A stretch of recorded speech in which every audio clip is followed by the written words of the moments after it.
नमस्कार दोस्तों। तो आज मेरा टॉपिक जो मेंटल हेल्थ सीरीज चल रही है उस मेंटल हेल्थ सीरीज में आज मेरा टॉपिक है पर्सपेक्टिव ऑफ मेंटल हेल्थ। चलिए शुरुआत करते हैं। पर्सपेक्टिव ऑफ मेंटल हेल्थ, एक बात आपको बता दूं कि बहुत ही इम्पोर्टेंट टॉपिक है और इंटरेस्टिंग है, क्योंकि मैं सारे के सारे टॉपिक ऐसे लेके आता हूँ जो इंटरेस्टिंग हो, मज़ेदार हो। ठीक है, तो शुरुआत करते हैं। यहाँ पे पर्सपेक्टिव ऑफ मेंटल हेल्थ में सबसे पहले हम पढ़ेंगे कि कौन कौन सी ऐसी इंडिकेटर हैं जिससे हम पहचान सकते हैं गुड मेंटल हेल्थ पर्सन को, कि एक समाज में एक व्यक्ति है जिसको अगर हमें पहचानना है कि is a good mentally healthy और नॉट, तो ऐसे कौन से इंडिकेटर हैं जो हम उनमें देखेंगे अगर, तो हम फाइंड आउट कर पाएंगे कि हाँ is a good mentally healthy person. तो इसमें सबसे पहले हम बात करेंगे कि एक अच्छा, ये एक बहुत इंटरेस्टिंग पॉइंट नहीं दिख रहा है आपको, 1958 में ही इस चीज़ को फाइंड आउट कर लिया गया कि गुड मेंटली हेल्दी पर्सन की कौन कौन से इंडिकेटर हो सकते हैं। बहुत ही इंटरेस्टिंग सा है कि 1958 कहाँ है भाई। तो एक साइंटिस्ट थी या फिलोसफर कह सकती हूँ, मैरी चौधा, साइकेट्रिस्ट थी। इन्होंने रिसर्च किया, इन्होंने स्टडीज की और फिर अपने कंक्लूजन पे पहुंची कि 6 ऐसे इंडिकेटर होते हैं जिससे आप ये फाइंड आउट कर सकते हो कि एक पर्सन मेंटली हेल्दी है कि नहीं है। इसमें सबसे पहला है पॉजिटिव सेल्फ।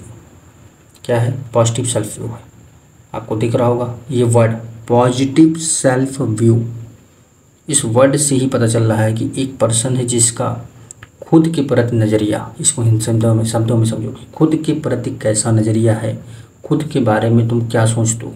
अधिकतर तुम लोगों को पता ही नहीं होता कि खुद के बारे में क्या सोचते हो, इतना समय ही नहीं है ना, रील से स्क्रॉल करेंगे कि वहाँ पर खुद के बारे में सोचेंगे, तो इतना लोगों के पास समय ही नहीं होता। लेकिन यहाँ पर खुद के प्रति क्या आपके व्यूज हैं, खुद को लेके आप किस तरीके की पर्सनालिटी मानते हैं, अपने आप को हमेशा पॉजिटिव रखते हैं या नेगेटिव रखते हैं, ये सारी चीज़ें माने रखते हैं यहाँ पे। तो यहाँ पे है कि having a strong sense of identity, मतलब ये कहा गया कि जो गुड मेंटल हेल्थ का पर्सन होगा उसमें खुद के प्रति एक स्ट्रॉन्ग सेंस ऑफ आइडेंटिटी होगी, हाई सेल्फ स्टीम होगा। अच्छा, हाई सेल्फ स्टीम का मतलब हम आपको बता दें कि उसको अपनी कमियां, मतलब उसमें कौन कौन सी कमियां हैं और कौन कौन सी उसकी स्ट्रेंथ एंड वीकनेस, ये है वीकनेस और ये है स्ट्रेंथ। मतलब हाई सेल्फ स्टीम पर्सन अपनी स्ट्रेंथ को और अपने वीकनेस को जानता है और वो अपनी गलतियों को एक्सेप्ट करता है और उनसे सीखता है। ऐसे पर्सन को हाई सेल्फ स्टीम पर्सन कहा जाता है।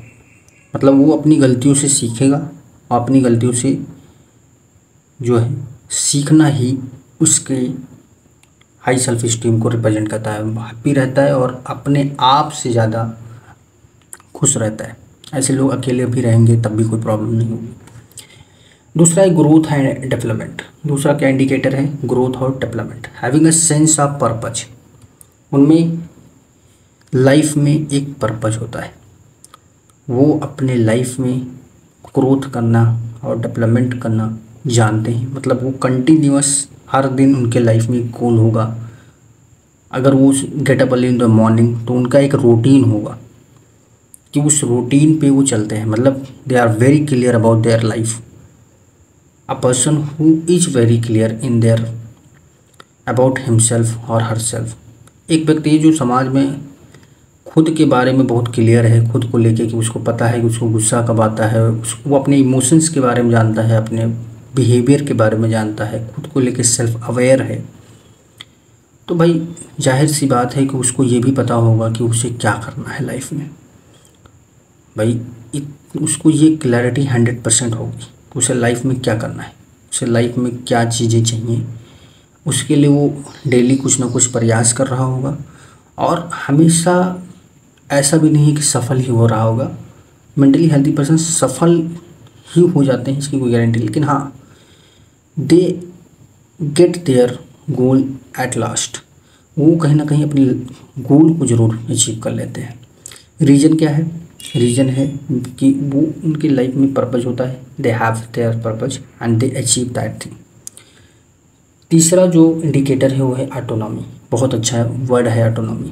ऑटोनॉमी का मतलब क्या होता है? ऑटोनॉमी का मतलब होता है कि भाई तुम खुद के डिसीजन ले पा रहे हो, इंडिपेंडेंट हो, you are independent and make decisions and solve problems.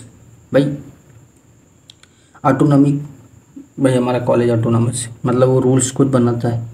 ऐसे ही हमारा जो गुड मेंटल हेल्थ का पर्सन होता है वो कभी भी किसी भी पर्सन के सजेशन को तो लेगा but doesn't need to follow. वो ये नहीं समझता कि इसको फॉलो ही करना है, नहीं, वो हमेशा अपनी लाइफ में अपने गोल सेट करके रखता है और उसी चीज़ पे काम करता है। It doesn't need to show anything about it. Next है एक्यूरेट परसेप्शन ऑफ रियलिटी। उनमें एक्यूरेट परसेप्शन ऑफ रियलिटी होती है, मतलब वो खुद को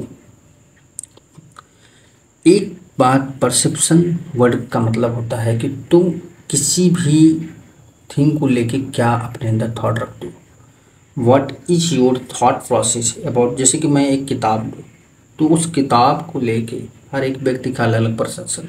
एक नॉवेल लिया मैंने गोदान, जैसे मैंने एक नॉवेल लिया गोदान, लेकिन गोदान कुछ लोग कहेंगे बहुत अच्छी नॉवेल है, कुछ लोग कहेंगे हाँ ठीक है बट बहुत अच्छी नहीं है, और कुछ लोग कहेंगे अरे बहुत बेकार है। तो ये 3 तरीके के परसेप्शन आ गए एक ही बुक के लेके। तो ये जो 3 तरीके के थॉट आए ना उस चीज़ को लेके, उस नॉवेल को लेके, वही परसेप्शन है। तो यानी अब क्या होता है कि जो मेंटली या गुड मेंटल हेल्थ के पर्सन होते हैं उनमें जो चौथी जो इंडिकेटर आपको मिलेगा वो ये मिलेगा कि वो कोई एक फैंटेसी वर्ल्ड में नहीं होते। They live in a realistic world, बहुत ही रियल होते हैं और रियलिस्टिक दुनिया में जीते हैं वो। They don't live in a fantasy world, they don't live in a condition कि यहाँ पर हम ऐसे कर लेंगे या ऐसे कर लेंगे, नहीं नहीं नहीं भैया, वो रियलिस्टिक होते हैं। वो जो भी करते हैं वो रियलिस्टिक होता है। उनकी कोई एक इमेजिनेशन वर्ल्ड नहीं होता, उनका एक फैंटेसी वर्ल्ड नहीं होता जहाँ पर जाके वो आराम से खुद ही को इमेजिन कर रहे हैं, नहीं, ऐसा कुछ भी नहीं है उनकी लाइफ में। बहुत ही फोकस्ड होते हैं, they are very focused. Okay, so this is the things which is matter. Okay, next इसमें हम बात करेंगे, नेक्स्ट इसमें हम क्या बात करेंगे कि ये जो 5वां पॉइंट दिया हुआ है इन्वायरमेंटल मास्टरी, उनको being able to adopt new situation and feel comfortable in different environment. इसका हम एग्जांपल देते हैं आपको। जैसे एक लड़का है, दो दोस्त हैं, एक दोस्त है जो बहुत अमीर है और एक दोस्त है जो गरीब है, बट दोनों बहुत अच्छे दोस्त हैं। लेकिन अमीर वाला दोस्त, एक दिन क्या होता है कि अमीर वाले दोस्त को गरीब वाला दोस्त बुलाता है अपने घर पे, लेकिन अमीर वाला दोस्त जाता है उसके घर पे but he is not trying to prove कि हाँ वो बहुत अमीर है। He is very comfortable with his friend. वो अपने करीब वाले दोस्त के घर जाता है, वहाँ पर बहुत कंफर्टेबल रहता है, जैसे वो अमीर वाले अपने घर पे रहता है नॉर्मल, वैसे ही वो ये किसी भी चीज़ को लेके कोई ब्लेम नहीं करता, किसी भी चीज़ को लेके कोई ब्लेम नहीं करता, किसी भी बात को लेके बहुत ओवर एक्जेट नहीं करता चीज़ों को, बहुत ही सिंपल रहता है और जैसे नॉर्मली बिहेव करता है एकदम, और सबको बहुत ही अच्छे से बिहेव करता है सबके साथ में, और सबको ये फील करवाता है कि हम भी नॉर्मल ही हैं और हम अमीर नहीं या गरीब का कोई फासला नहीं दिखाता, सिर्फ सिंपल रहता है। यानी वो उस सिचुएशन को तुरंत अडॉप्ट कर गया। वो अमीर था, एसी में रहता था, बेड पे सोता था, बट अपने जब गरीब दोस्त के घर गया तो वहाँ पर कोई भी सिचुएशन थी, गंदगी थी चारों तरफ या ढंग से चीज़ें नहीं रखी हुई थी जो है, फिर भी वो उतना ही कंफर्टेबल है, उतना ही खुश है।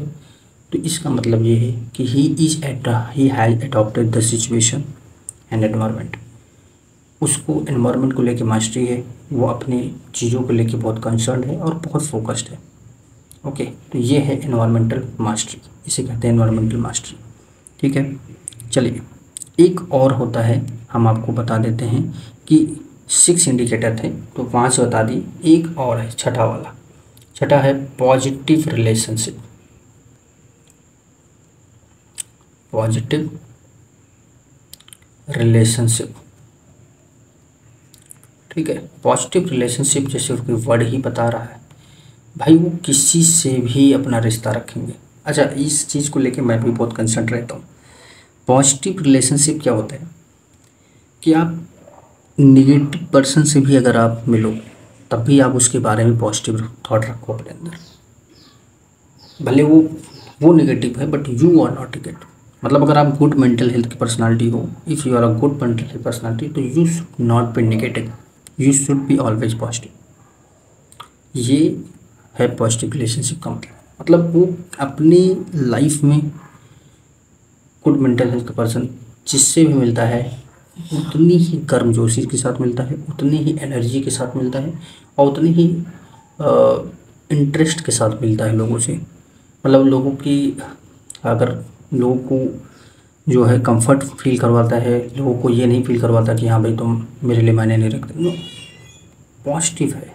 बिकॉज इसीलिए वो अपने चाहे पर्सनल रिलेशनशिप हो, चाहे फैमिली से रिलेशनशिप हो, चाहे फ्रेंड से रिलेशनशिप हो, चाहे नेबर से रिलेशनशिप हो, हर एक रिलेशनशिप को बहुत ही पॉजिटिव लेते हैं। और ऐसा नहीं है कि हर कोई तुम्हारे लिए पॉजिटिव ही सोचेगा, but you are thinking the positive because you have a good mental health, that's the proof of positive relationship. तो ये हो गया 6 पॉइंट।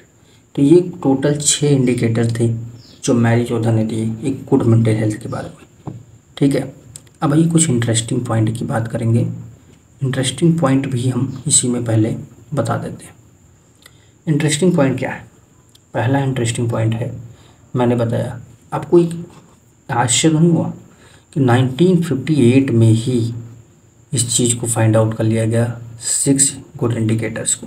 मैरी जोधा के बारे में आपको इंटरेस्टिंग पॉइंट ये बता दूं कि जो मैरी जोधा थी, मैरी जोधा इन्होंने क्या किया, इन्होंने अपना अलग तरीके का एक पॉइंट ऑफ व्यू रखा। इनकी थॉट प्रोसेस ये थी कि ये तो फाइंड आउट करती ही थी कि मेंटल इलनेस का कारण क्या है, ये तो फाइंड आउट करती ही थी, लेकिन एक चीज़ और फाइंड आउट करती थी कि ये जो मेंटली गुड पर्सन थे या मेंटली गुड हेल्थ वाले पर्सन थे, उनके अंदर ऐसी कौन सी बातें हैं जो मेंटली इल पर्सन में नहीं है, ये फाइंड आउट करने की कोशिश करती है।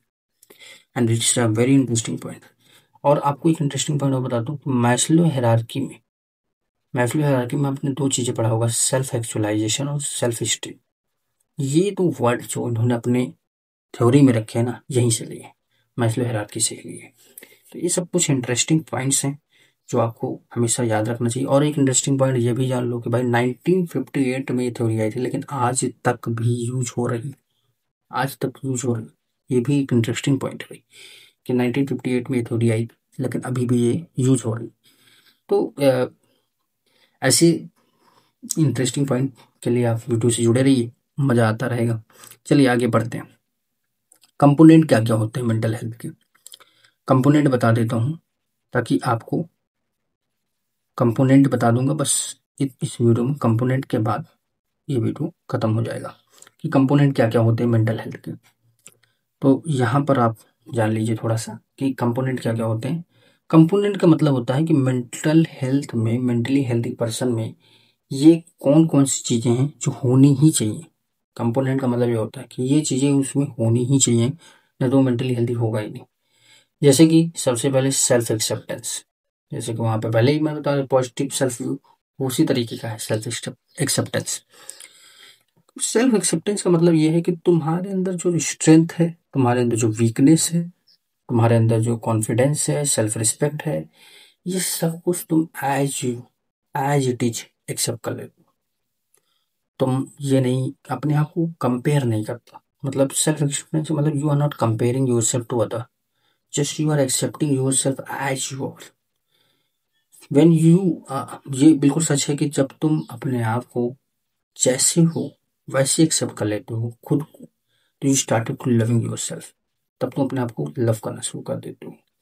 And ever you start to love yourself, life gets change, everything change immediately in your life, and you enjoy the things around, whatever the things you have, you started to enjoy। क्यों? क्योंकि भैया तुमको हर चीज़ अच्छी लगने लगती है, because तुमको लगता है कि तुम पॉजिटिव हो, तुम अपने आप को एक्सेप्ट करते हो, तुमको अपनी स्ट्रेंथ और वीकनेस पता है, तो तुम खुश रहना सीख जाओगे। You will start to be happy, you start to be very, try to take interest in lot of things. तो ये क्यों होता है? ये इसलिए होता है क्योंकि भैया तुम्हारे अंदर सेल्फ एक्सेप्टेंस आ गया है। तुम अपने आप को किसी से कंपेयर नहीं कर रहे हो। तुमको पता है कि तुम्हारी स्ट्रेंथ क्या है, वीकनेस क्या है, तुम्हें क्या करना है। इसी कारण आपके अंदर सेल्फ एक्सेप्टेंस होना बहुत जरूरी है। दूसरा है, एक गुड मेंटल हेल्दी में क्या और होना चाहिए, हेल्दी रिलेशनशिप होना चाहिए।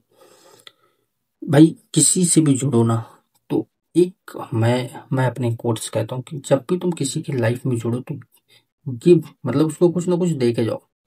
पैसे ही देना नहीं होता है लाइफ में। आप उसको कुछ ऐसी एजुकेशन दे गए या ऐसी कोई लाइन बोल गए जो उसकी लाइफ में वैल्यू ऐड करती है।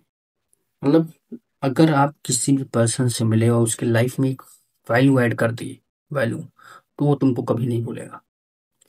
मतलब आप उसकी लाइफ में एक पॉजिटिव रिलेशनशिप, हेल्दी रिलेशनशिप तभी बनता है जब आप एक पर्सन से, सोसाइटी किसी पर्सन से जुड़े, but you are adding the value in that, but you are not expecting anything from that person. उस पर्सन से तुम कुछ एक्सपेक्ट नहीं कर रहे हो, बस हाँ उसको लगातार देते जा रहे हो, just you are trying to give everything. That makes a healthy relationship because you are just, whenever a person comes, whatever type of person comes in your life, but just getting something from yourself, from to you, I think this will make a healthy relationship। यही होता है, healthy relationship आपको बनाना है तो आप किसी से भी जुड़ो तो आप पूरी तरह कंप्लीट जुड़ो, ताकि आप हेल्दी रिलेशनशिप बना सको। दूसरा है decision making responsibility. Decision making responsibility क्या होता है, things logically, sets goal and takes accountability. Logically सोचो, thinks logically, set goals and takes accountability. ये अकाउंटेबिलिटी मतलब समझ लो, खुद का जिम्मेदारी लेना। मतलब ये काम अगर गलत हो गया है तो इसकी जिम्मेदारी मैं लेता हूँ। ये चीज होनी चाहिए आपके अंदर। एक गुड मेंटली हेल्दी पर्सन में ये चीजें होनी चाहिए कि वो, ये नहीं है कि भैया हवा में सोच रहा है, नहीं, he is pointing out everything. Minimum जो होता है ना कि छोटी छोटी चीजों के ऊपर भी ध्यान देते हैं लोग, ताकि कहीं गलतियां ना हो। तो थिंग्स लॉजिकली इसमें आता है कि छोटी छोटी चीजों को भी सोचता है वो बंदा, गोल सेट करता है, और फिर इसके बाद अगर वो काम पूरा नहीं हुआ तो उसकी अकाउंटेबिलिटी खुद लेता है। वो अपनी पूरी टीम पे वो चीज नहीं डालता, उसकी अकाउंटेबिलिटी खुद ही ले लेता है कि हाँ इस चीज के लिए मैं जिम्मेदार हूँ और मैं इसको इम्प्रूव करूंगा। ये होना चाहिए डिसीजन मेकिंग रिस्पॉन्सिबिलिटी। चौथा है कि adaptability and stability. Adaptability stability जैसे मैंने बताया ना कि इन्वायरमेंटल मास्टरी होती है, तो अडॉप्टेबिलिटी स्टेबिलिटी वही है कि आपके अंदर इन्वायरमेंटल मास्टरी होनी चाहिए। आपके अंदर ये होना चाहिए कि हाँ आप चीज़ों को लेके बहुत ही अवेयर हैं। आप कहीं भी जाते हो, किसी भी सिचुएशन में आप सर्वाइव कर जाओगे। आप शिकायत नहीं करते चीज़ों को लेके। ये नहीं कि गॉड से बोलते मेरे साथी को, नहीं, ऐसी कोई सिचुएशन ही नहीं आती मेंटली हेल्दी पर्सन में। मेंटली हेल्दी पर्सन हमेशा एडजस्ट कर जाते हैं, चाहे जितना स्ट्रेसफुल कंडीशन हो, चाहे जितना उनके लाइफ में अप्स एंड डाउन आए, but they will not blame to God, they will not blame to people, they will not blame to anyone in their life. They just work on that particular situation. They try to resolve the situation. They don't put in a blaming phenomena. Just calm themselves and they try to find out the way to get over from that particular situation, whatever just putting in a stressful condition. तो ये होती है एडॉप्टेबिलिटी and stability, कि मतलब तुम्हारे पास कुछ भी नहीं है बट स्टिल यू आर काम and collective and focused about your goal. ये एडॉप्टेबिलिटी होनी चाहिए एक मेंटली हेल्दी पर्सन में। Productivity and purpose. Mentally healthy person हमेशा मोटिवेटेड होते हैं, उनके लाइफ में वो चीज़ों को बैलेंस करके चलते हैं। बैलेंस मतलब अपनी पर्सनल लाइफ को, अपनी प्रोफेशनल लाइफ को और अपने जितनी भी रिलेशनशिप हैं, हर चीज़ को बैलेंस करके चलने की काबिलियत होती है उनमें। और ये होना ही चाहिए एक मेंटली हेल्दी पर्सन में। ठीक है, फाइंड्स मीनिंग इन लाइफ। उनके लाइफ में एक मीनिंग होता है, उनके लाइफ में गोल होता है। वो बेफजूल का टाइम स्पेंड नहीं करते, बेफजूल की चीज़ें नहीं करते। They are very clear and very focused. तो ये इतनी चीज़ें आपके एक गुड मेंटल हेल्थ पर्सन में होनी चाहिए। ये कंपोनेंट है, मतलब ऐसी चीज़ें जो गुड मेंटल हेल्थ में पर्सन में होनी चाहिए, वो चीज़ें हैं यहाँ पर। और ये एक बहुत ही मज़ेदार सा पॉइंट है। ओके, अब आ जाओ इंटरेस्टिंग पॉइंट की बात कर लेते हैं। इंटरेस्टिंग पॉइंट्स जो मैं वीडियो के लास्ट में बताता हूँ, तो आपको बता दूं इंटरेस्टिंग पॉइंट्स क्या क्या है। ठीक है, तो इंटरेस्टिंग पॉइंट जो गुड मेंटल हेल्थ में आपको मिलेंगे, पहला है सेंस ऑफ ह्यूमर। भैया सेंस ऑफ ह्यूमर समझते हो? सेंस ऑफ ह्यूमर पहला है इनमें, कि सेंस ऑफ ह्यूमर इनमें बहुत अच्छा होता है। मेंटली जो हेल्दी लोग टफ सिचुएशन में भी थोड़ा मजाक ढूंढ लेते हैं। अच्छा, इसका एग्जांपल मैं आपको देता हूँ, टफ सिचुएशन में भी थोड़ा मजाक ढूंढ लेते हैं। मेरा एक दोस्त है, बहुत ही मेंटली स्ट्रांग पर्सनालिटी है, बिकॉज उसके खिलाफ पूरी क्लास थी। एक समय था कि the whole class was against him, but he was smiling, he was smiling, and that shows the strongest mentally personality of that person. कि भैया वो इतना अच्छा सेंस ऑफ ह्यूमर है कि मतलब पूरी क्लास जिस बंदे के खिलाफ हो, सारे टीचर्स उस बंदे के खिलाफ है, फिर भी वो स्माइल कर रहा है, फिर भी वो सिचुएशन को हैंडल कर लेता है और नॉर्मली बिहेव करता है। ना ज्यादा गुस्सा, गुस्सा तो बिल्कुल करता ही नहीं, ना किसी को ब्लेम करता है, ना किसी से कोई क्वेश्चन करता है। आता है क्लास में और सब लोग उसको ब्लेम कर रहे होते हैं, सब लोग उसको अगेंस्ट खड़े होते हैं, कोई इसका सपोर्ट नहीं कर रहा होता है। Still he manages all the things and he survive in a very good way and smile every time. ये शो करता है कि how much he is strong from his mental way. Emotionally strong है, फिजिकली स्ट्रांग है, every bi every way he is very strong. तो ये show करता है सेंस ऑफ ह्यूमर, कि भाई सेंस ऑफ ह्यूमर उसका बहुत अच्छा होता है। और मेंटली हेल्दी पर्सन नो भी अगर किसी को कह रहे ना, तो बहुत ही प्यार से आराम से कह देंगे, ताकि सामने वाले को गिल्ट भी फील ना हो, सामने वाले को ये ना लगे कि हाँ बहुत ही अरोगेंट है। नहीं, वो इस वे में नो कहते हैं ताकि सामने वाले को एरोगेंट फील हो ही ना। ठीक है, तो ये भी इंटरेस्टिंग पॉइंट होगा। वो साइलेंस से नहीं डरते, मतलब अकेलापन उनको कभी परेशान नहीं करता। वो अकेले हैं तो और ज्यादा एंजॉय करते हैं मेंटली गुड मेंटल हेल्थ के लोग, क्योंकि वो अकेले समय में खुद को समय दे पाते हैं, खुद को टाइम दे पाते हैं, खुद के ऊपर काम कर पाते हैं। इस कारण बहुत ही स्ट्रांग उनके अंदर एक फीलिंग होती है, स्ट्रांग एक पॉइंट ऑफ व्यू होता है। तो ये सब कुछ इंटरेस्टिंग पॉइंट थे कि आपको बताया मैंने अपने दोस्त की कहानी। तो वो एक समझ लो इंस्पिरेशन है सभी के लिए, क्योंकि ऐसी पर्सनालिटी होना बहुत है मुश्किल है, क्योंकि सबको टफ सिचुएशन में गुस्सा आ जाता है, but he is not losing his anger, losing his emotion, just control everything in a very tough way। भाई तुम सोचो, पूरी क्लास इसके अगेंस्ट हो, इस पूरे टीचर्स इसके अगेंस्ट हो, फिर भी काम है, कलेक्टिव है, फोकस्ड है। बहुत बड़ी बात है, ये मैटर करती है बात। ओके, तो यहीं पर अपना लेक्चर मैं एंड करता हूँ। आपको अगर पसंद आया हो तो लेक्चर को पूरा जरूर देखें।